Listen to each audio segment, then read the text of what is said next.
বাংলাভাষী দায়ীর মধ্যে এক নাম্বার টপ লেভেলে যিনি বর্তমানে আছেন তিনি হলেন শায়েখ মতিউর রহমান আল মাদানী।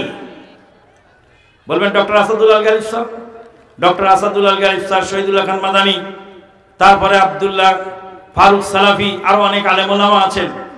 তাদের এক একটা ময়দানে আলাদা আলাদা মেধা আল্লাহ দান করেছেন, কিন্তু দাওয়াতের সবচেয়ে বেশি অবদান তিনি রাখছেন বর্তমান তাম বিশ্বে যার দাওয়াত চলছে তিনি মতিউর রহমান আল মাদানী হাফেজাহুল্লাহ।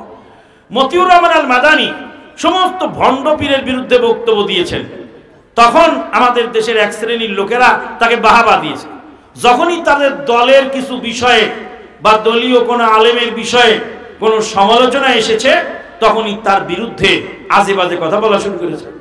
আর এই কবির বিন আব্দুস সামাদ এই মাঝে মাঝে গামছা মাথায় দিয়ে মুখের মধ্যে কি বলে আলতা মাখায় সংসেজে বিভিন্ন ধরনের করছে। কিছুদিন আগে একটা ফোন কল করছে ইবলিস শয়তানের কাছে। ইবলিস শয়তানকে বলছে, হ্যালো মিস্টার ইবলিস, তুমি কোথায় গেছো? বলে আমি সৌদি আরবে। সৌদি আরবে যায় কি করতেছ? ওরা তো আগেই শয়তান হয়ে গেছে। বাংলাদেশের প্রধানমন্ত্রী 400 না 560টা মসজিদ করেছে, 560টা মডেল মসজিদ করেছে।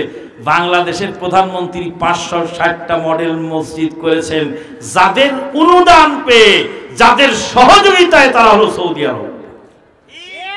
কাজেই বাংলাদেশের প্রধানমন্ত্রী মসজিদ বানিয়েছেন আর সৌদিরা শয়তান হয়ে গেছে। ইবলিস শয়তানের সাথে সে ফোন কলে কথা বলে, বাজে কথা বলে। শেখ মতিউর রহমান আল মাদানী কোতে শিক্ষিত বেঈমান। শেখ মতিউর রহমান আল মাদানী সাহেব যদি বেঈমান না হয়ে থাকেন তোমাকে বেঈমান অবস্থায় কবরে যেতে হবে। জবানকে সংযত করো। কাজেই এইসব বেয়াদবদেরকে এক শ্রেণীর বেয়াদবের আবার বক্তা বানায় প্রধান বক্তা।